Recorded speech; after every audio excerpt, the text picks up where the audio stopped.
Yeah, there's a lot more than 9, yeah. The motion is opposed by Dr. Nigel Spivey, who is a teacher of classical art and archaeology at Cambridge.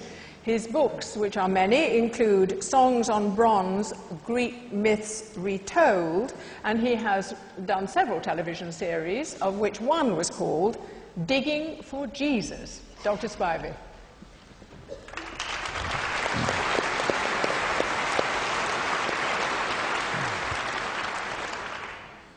The proposer of the motion began by saying he was putting the case for atheism. And with respect, Christopher, I'm going to start by saying this isn't a debate about the existence of God. It's a debate about us mortals, the crooked timber of humanity, and how the practice of religion in general affects us. Karl Marx famously described religion as an opiate. Jonathan Miller thinks it's more of an amphetamine, gets people overexcited. And my own meagre religious experience disposes me to think of it as a sort of anesthetic, by which I mean that when I am in situations of feeling lonely, sad, or frightened, I find myself crooning hymns that really relate to the place where we are. They're mostly Wesleyan hymns, but anything really that has the sentiment of Psalm 23 and helps one whistle and sing through the valleys of fear and death. But I'm not here to testify as a somewhat lapsed Methodist, but instead to deliver such academic expertise as I have to offer on this topic. It's brief, has to be brief, but in my view it is so compelling that when we arrive at the conclusion in 6 minutes' time, I'm half afraid that everyone will walk out. And I'd like you to promise not to do that. Otherwise, this will be an embarrassment to the organisers and to ourselves.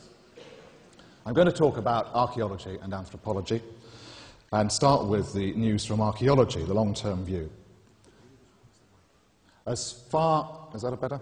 As far as we can tell, the species of Homo sapiens roamed the world for thousands of years before becoming, as it were, religious.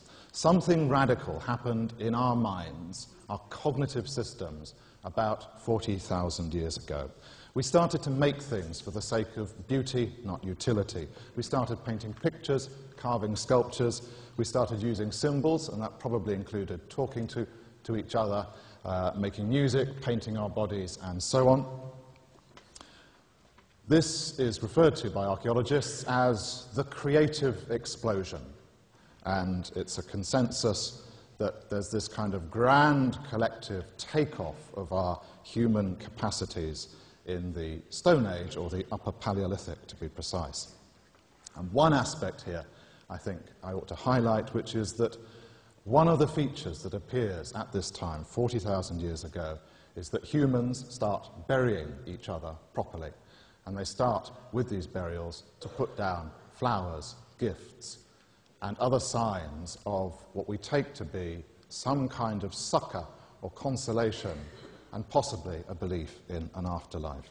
There is some debate about whether our doomed rivals, the Neanderthals, had these sensibilities, but the consensus is that Homo sapiens is a species uniquely hardwired for metaphysics.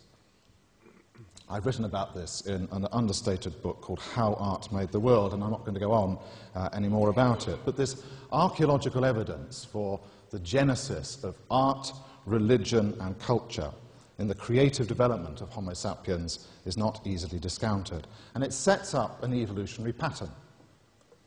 It explains why, I think, when John Lennon or Richard Dawkins asks us to imagine a world without religion, you find your mind wandering, and you're wondering what a world would look like without King's College Chapel, without the Taj Mahal, without Hagia Sophia, the Blue Mosque, the Parthenon, the Pantheon, the Sistine Chapel. Venice I've got down here, and I think just about all of Venice qualifies. And you become aware that even while Nietzsche in the 1880s was declaring that God was dead, at the same time you've got Van Gogh, manically daubing away out of religious fervour, and a little later on that you find Kandinsky more coolly explaining why this nexus of art, music and spirituality made such an essential and indissoluble alliance for our quest for transcendental satisfaction.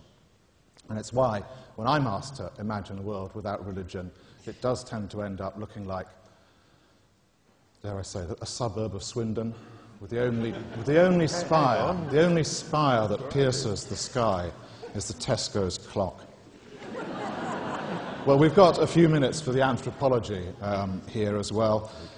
Once upon a time, there was a classics don at Cambridge who sat in his study, and he compiled a voluminous series of case studies gathered from around the colonized world about how pre-industrial societies kept up peculiar and primitive practices. So they cowered when the thunder started rolling, they danced for rain, they would copulate in the fields to ensure a good harvest, and so on. It's a literary masterpiece, this work by J.G. Fraser, The Golden Bough, subtitled A Study in Magic and Religion, and in Fraser's words, it set out to chart the long march, the slow and toilsome ascent of humanity from savagery to civilization. Beautifully written, but it's all tosh, and most anthropologists would say so today.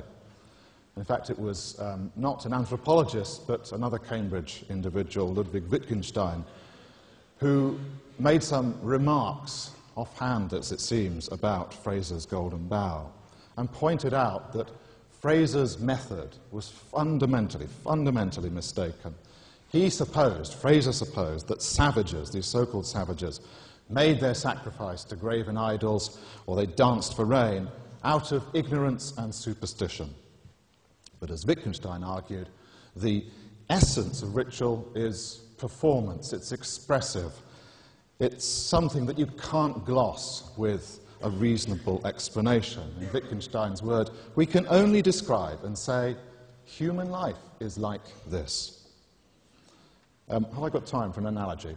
1 minute, probably not time for the analogy. I was going to tell you about the risks of attempting to react violently to a computer when it does something stupid, which is based on the analogy that Wittgenstein gives of hitting the ground when you're angry. It's not because you think you're going to hurt the ground, it's because you want a release of rage. I will just briefly, incidentally say that it is a very bad idea to hit a laptop.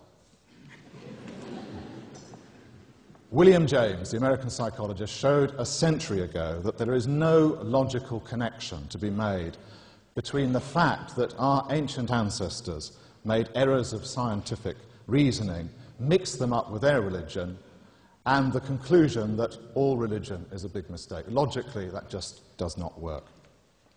If I had another hour here, I'd like to expatiate on the extraordinary phenomenon of how one religion overlaps with another, and how especially the persistence of sacred behavior from the pagan to the classical world is something, the yew trees in the churches, the roots of the cult of the Virgin in antiquity, and so on.